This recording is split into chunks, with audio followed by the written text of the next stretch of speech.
I'm about to lose my next guest, so I have to move on. Okay. Dr. Azar, thank you so much. With me now is Sara Nelson, President of the Association of Flight Attendants-CWA. I know you only have seconds left to talk to us, so I just want to get, frankly, your reaction to this news.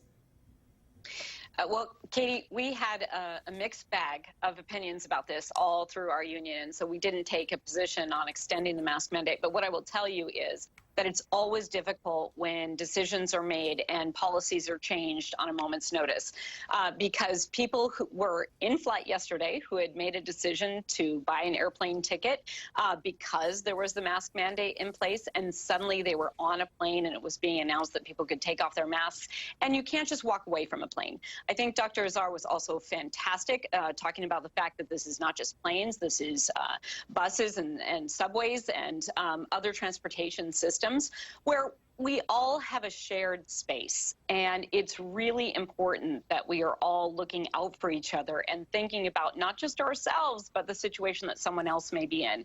Dr. Azar talked about those numbers being very small of children who have died from coronavirus.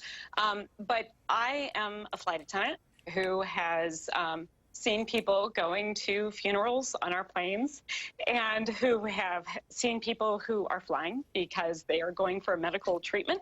They haven't been able to get the vaccine. They've got very specific needs, and the only way for them to go is in a form of transportation that is with a whole bunch of other people. We only do this thing by coming to the airplane and coming to these modes of transportation with the spirit that we're all in this together, and the guidance that we should be looking out for each other, and we should have clear, consistent communications for people so people know what to expect, know what the rules are, what the good recommendations are if there are not rules around it, and what the consequences are if you don't follow the rules is very, very important. And we are in this space right now where that is not clear, that has not clearly been communicated, and that leads to a rising conflict that is something that frontline workers have already been experiencing over the last year and a half, and it's just not fair. It seems like the rollout of these changes has been bumpy throughout the entire pandemic.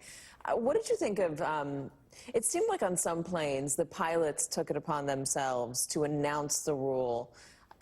What was your reaction when you saw the pilots getting on the intercom and telling everybody mid-flight? I'm very angry with the airlines for setting up both the pilots and the flight attendants in that scenario. That never should have happened. The reason that that happened was because messages were being sent to the flight deck saying that the mask mandate had been struck down, that it's no longer in effect on JetBlue or Delta or whatever the airline had been. And that was a real misstep, and I think real failed leadership from the airlines. We've worked very closely with the airlines. We worked closely with the airlines to put the mask policies in place before there was even a federal mandate. This was very important to encourage confidence in air travel when not only our health was at risk, but our economic security was at risk as well. And so I'm really disheartened to see that, because we should never be taking off with one set of rules with people in a confined space and changing the rules on them mid-flight. So that was disheartening to see, even though I know that a lot of flight attendants were cheering about the fact that we don't have to enforce this any longer or wear it ourselves in the hot summer months coming up.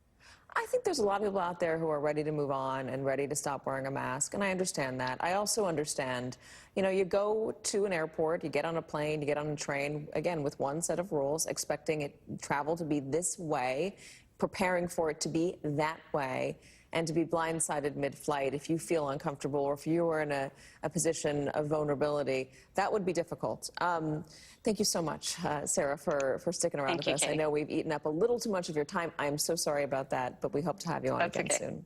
Happy to be with you. Thank you. And coming up next, the next